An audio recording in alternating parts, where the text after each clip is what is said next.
сега е точно време да ја поздравам нашата Искра, заедно со незината гостинка. Добро утро, ви посакувам убав ден. Ти благодариме, Сузе, добро ти утро и тебе. Наша утринска гостинка е Анета Николова, ветеринар. Имаме многу интересна тема која што верувам дека ќе ги повика да ни се приклучат и да не слушаат со внимание сите оние кои што дома чуваат свое милениче, така нели? И што чуваат, и што се љубители, а дури оние кои што имаат страф од нив. Да. За сите нив е темата, Сузе, затоа што ја најави точно Анета Николова е ветеринар, но освен тоа таа и тренер на кучиња, и е бихевиористе и овластено лице за тест за социализација и агресија на кучињата. Така што се во едно си имаме денес. Многу интересно. Повелете, ќе ве слушам со внимание. Ти благодарам, Сузе, добро утро и до гледачите. Анета, добро утро и до тебе, и ти благодарам многу што одвои време, затоа што знам дека си многу зафатена. Имаме многу што да дискутираме. Веднаш ќе преминам, ќе започнам со она што забележуваме постојано, дека се повеќе кучиња се оставаат на улица, се сфрлаат буквално цели легла со мали бебенца. Со самото тоа расте и бројот на бездомни кучиња. Дали треба да прашам кој е виновен за тоа? Удамна се знае веќе кој е виновен. Добриот човек. Имаме служби кои работат со тоа, има луѓе кои се ангажираат на оваа тема, се работи, меѓутоа изгледа како ништо да не се постигнува, затоа што не се спречува главниот виновник, односно главната причина не се решава, а тоа е луѓето кои ги сфрлаат тие кучиња на улица. Значи, тие кучиња сами од себе не се продуцираат, не може, нели, со таква стапка на стерилизација и кастрација, се уште да нема решение на проблемот. Значи, едноставно мора да се почне од почетокот од тоа од каде се произведуваат тие кучиња, а се знае дека се неодговорните собственици. Да, кога сме кај неодговорното собствеништво, дури и со тебе имам зборувано, и ти имаш делено и совети, и многу често се говори на таа тема, но по се изгледа тоа не допира до сите. Затоа, ајде, што велиш, од почеток да почнеме. Што секој еден и секојно семејство треба да знае кој му се обврските, кој му се, од што треба да се откаже, така? Јасно. Во случај да сака да има милениче. Затоа е она главното што велам, дека од каде треба да се почне едукацијата. Едно време Агенција за храна имаше преубав проект едукација за одговорно сопствеништво на децата во училиште. Штета што тој проект не е продолжен. Значи тоа треба буквално да биде редовен предмет за секоја генерација што доаѓа, не од време на време само. Децата се тие што веќе нели одат понатаму и наследуваат младите, нели иднината е во младите. Така е, како што сте вели, нели таа е вистината. Значи ако тргнеме од тоа, ако не за 2, 3, за 5, за 10 години ќе видиме некој помак. Значи нешто ќе се направи. Ние не сме тргнале се уште од таму. Секој ден собственик кој ќе реши да има куче еве сам, ако сака да биде одговорен собственик, треба да поработи на својата едукација и на тоа да свати што се треба, кои се неговите обврски како собственик, за да може да го чува тоа куче. Многу собственици, се повеќе ги гледам дека купуваат мали бели бушави, или померанчиња, малтезирчиња, бишончиња, све тоа супер, пресладки кучиња, даваат многу љубов во домот, се тоа супер. Меѓутоа тоа е куче, не е играчка. Значи, тие сметаат дека ќе го донесат дома, ќе го стават дома, ќе му стават една пелена, не мора да го шетаат, ќе си врши нели се таа работа по дома, тие ќе си одат на работа, кога ќе дојдат малце ќе си поиграат, или децата ќе си поиграат. Толку му е на ова куче, не му треба шетање. Значи, ми доаѓаат луѓе на часови што велат, па ми не ми рекоа на ова куче не му треба шетање, јас го носам еднаш 2 пати неделно, кога излезам во кафич. Но луѓе имате куче дома. Значи, тоа куче си бара покрај тоа што треба да има нели услови за живот во смисла на топла заштитена средина, односно климатски регулирана средина за топло-ладно, нели за заштитено од надворешни влијанија, храна, вода, тоа му треба и социализација. Каде е неговата социализација со другите кучиња? Зар тоа ќе живее изолирано од кучешкиот вид? И потоа доаѓаат со проблеми дека лае на сите надвор, каса непознати луѓе, почнува нив да ги каса. Има зачудени што му е на кучето, така. Ние се правиме, ние толку го сакаме, ние толку вложуваме во него. Има сепарациона анксиозност, да, нормално ќе има. Тоа куче не знае ништо друго освен оваа соба и 4 ѕида и што во неизе. Гриза, растура по дома, што друго да прави кога не шета, кога не троши енергија. Значи луѓето не се свесни дека му ја кратат природата на кучето со тоа што го зимаат и го чуваат по сопствен режим. без никаква, како да кажам, внимание на тоа што навистина му е потребно на тоа куче. Значи не може еден одгледувач, ќе го ставам под наводници, ретки се вистинските одгледувачи кои даваат вистински информации и вистински се грижат за своите кучиња. Секоја чест за тие неколку што ги познава. Не може некој препродавач или да речеме штанцар, ги има многу, што парат кучиња и продаваат туку така. Значи без никаква цел и без никакво внимание. Не, целта е да заработат. Целта е да заработат, сакам да кажам, не во напредок на расата. Значи, кога се грижи за напредок на расата, тогаш внимава како и кому му ги дава тие кучиња. Значи, затоа ќе кажам, секоја чест на ретки исклучоци на одгледувачи што ги имаме кај нас. За кај нас ќе зборувам. Да не зборувам дека се носат многу кучиња од страна, не знаеме нели од каде, како што. Значи, тој проблем, тие информации погрешни, од рекла казала, од пријатели, од ово, од она, не од стручно лице, ги доведуваат во таа заблуда што уствари е куче кога ќе го земете дома. И кога ќе се соочат со проблемите, чекаат уште некое време затоа што рачунаат дека сами од себе ќе се решат. И кога нема да се решат, доаѓаме до ситуација, ама нас сите дома не каса што да правиме. И после нели или тоа куче ќе заврши на улица, ако навистина сакаат, мислам не сакаат да се замараат со тоа, или ќе дојдат, ќе се нели ќе работат со него, па дај Боже нели нешто ќе направиме. Меѓутоа за жал 80% од нив завршуваат на улица. Кога сме на некој начин се преминавме на грешките на сопствениците, што е, мислам, добро е таа едукација да се почне од таму како не треба. Ако ништо друго, така. Спомена дека често пати еве некои од тие малите раси ги чуваат како украс, ги шетаат во раце, но да речеме некои имаат навистина добри услови, големи дворови и сметаат дека тоа е, да речеме, сосема доволно за истрчување на кучето. Дали е тоа доволно? Не е доволно. Затоа што се нема комуникацијата со надворешниот свет, таа е потребна. Така, значи, доколку кучето е само во двор, социализацијата која е? Никоја. Само дворот и ќе добиеме куче што изфрустрирано лае на секој што ќе помине покрај ограда, бидејќи не знае што е тоа. И тоа си ја брани територијата од не знам што, затоа што не ги запознало. Значи не знае, нема комуникација со надворешниот свет. И најчесто тоа се големите раси, така пуштени во двор, нели, и лае на се што ќе помине околу ограда.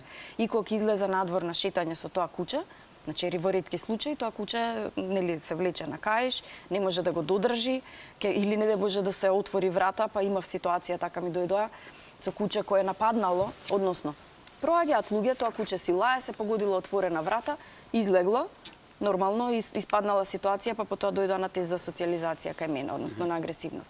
Кучето не е агресивно во таа ситуација. Значи си ја брани сопствената територија. Никој што му дошол пред врата на врата затоа што тоа куче не е социализирано, не е научено како да реагира со другите од надворешниот свет, нели? Затоа изреагирало. А таа грешка чива е.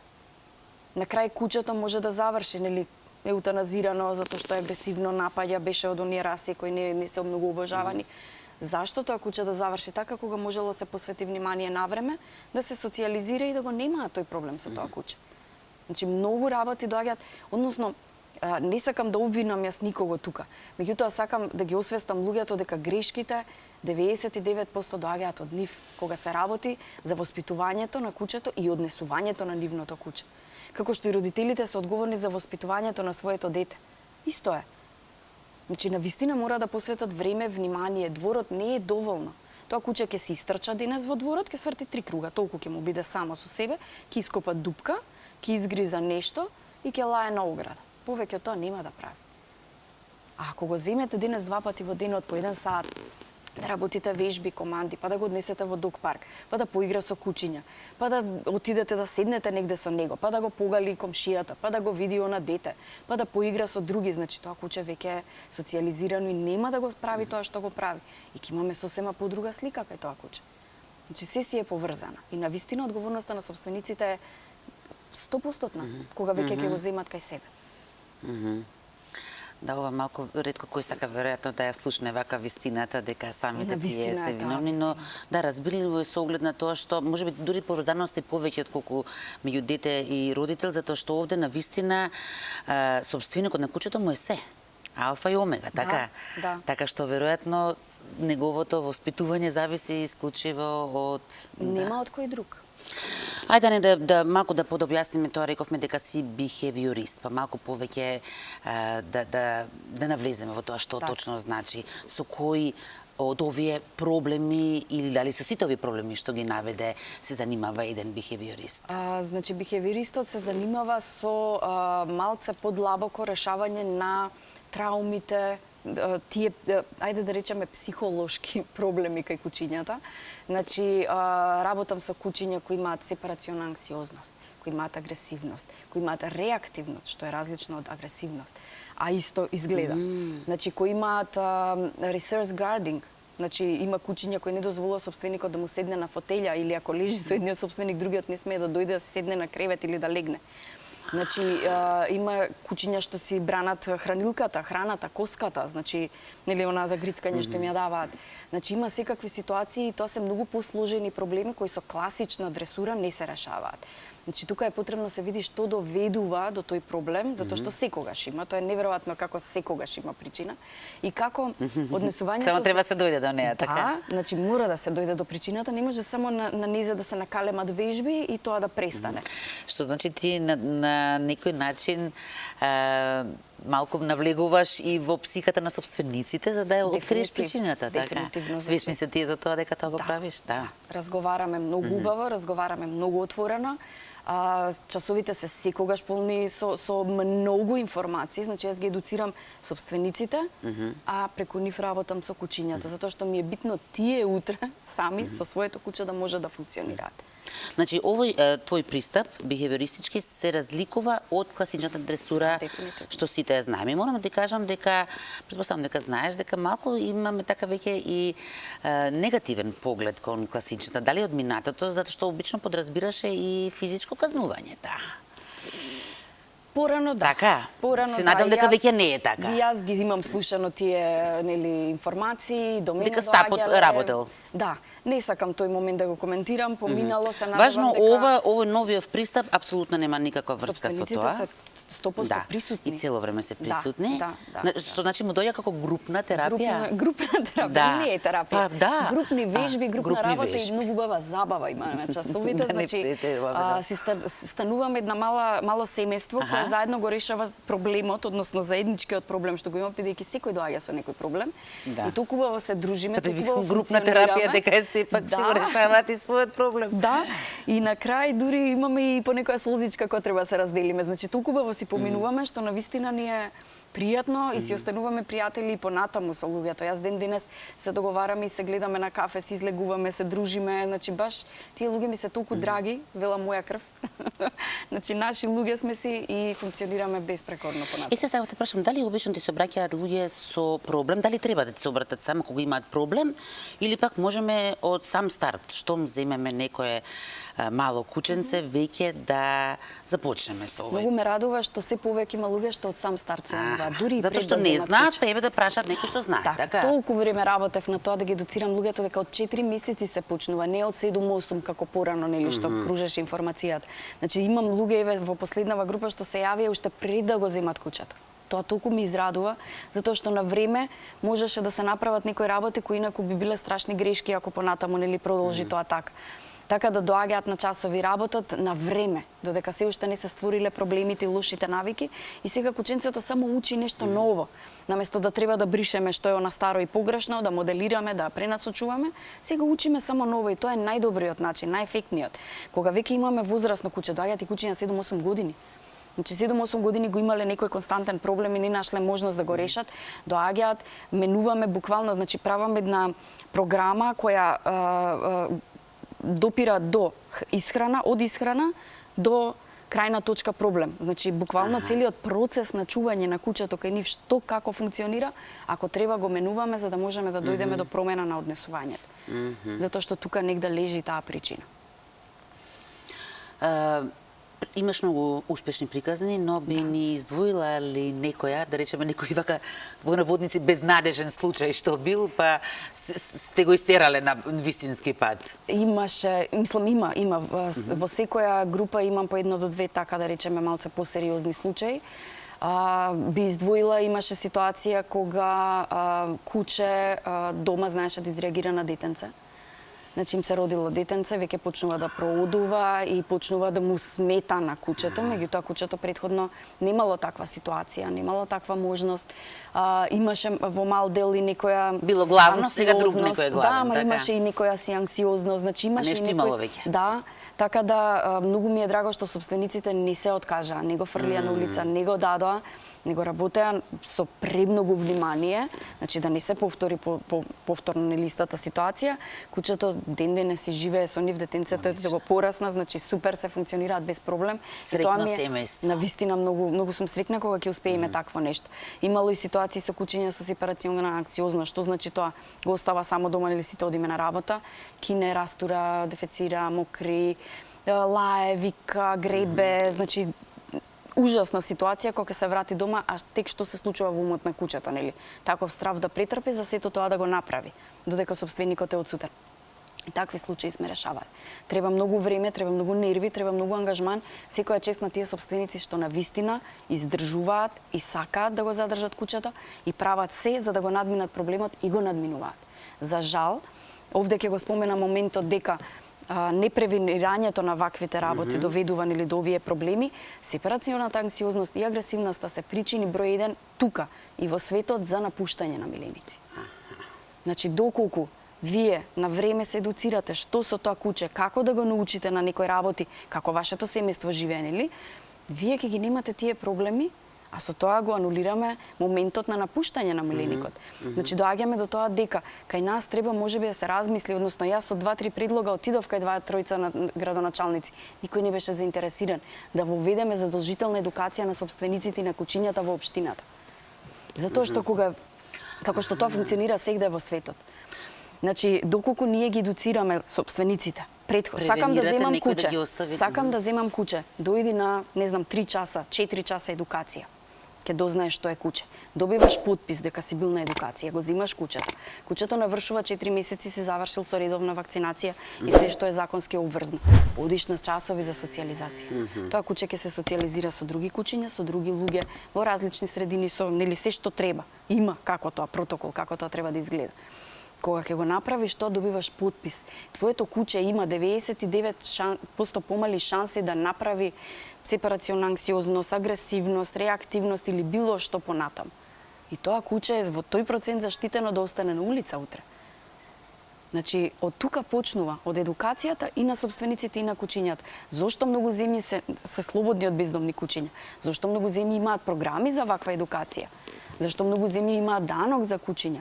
Зашто многу земји имаат таква евиденција на тоа кој размножува кучиња?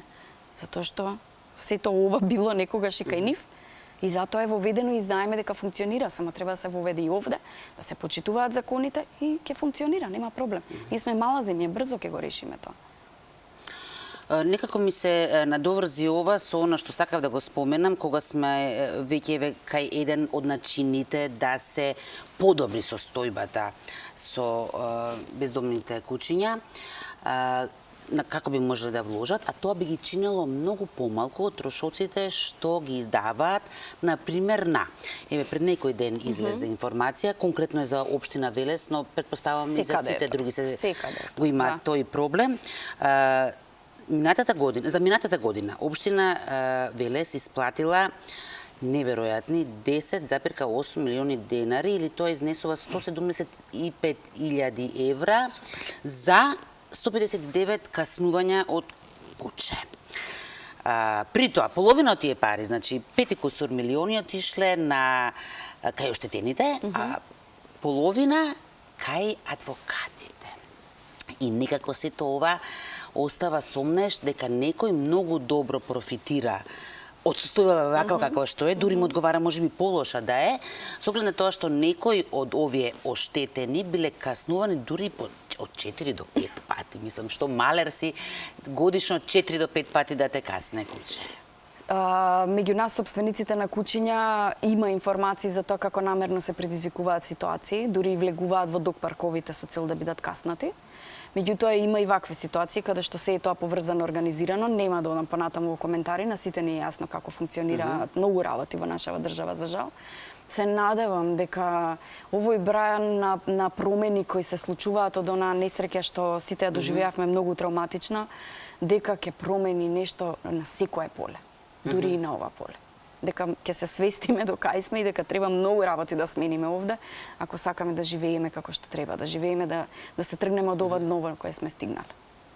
Ане, многу ти благодарам. Со овие зборови, со ова искра надеж да го завршиме разговорот и се гледаме во друга прилика. Сузе, дали си задоволна од разговорот? Да, и очекував само на крај да кажете дека и на родителска ќе оди после собственикот на куќето, ако ништо.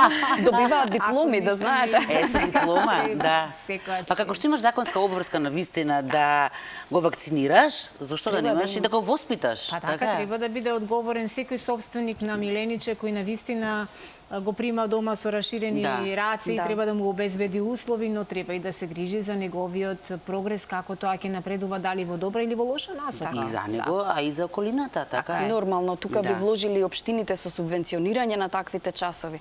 Значи, јас не сакам собствениците да го поднесат целиот товар. Значи, ако чувам куќа, јас треба тото све да платам. Да, навистина куќата е луксус и тоа е обврска на собствениците, меѓутоа навистина општините може да покажат, или градот, или како и да е, или на која основа ќе се регулира тоа, да покажат иницијатива и тоа да започне со нивна помош. Секоја чест. И тоа не е инцидентно, како што рековме, туку да се оди во континуитет.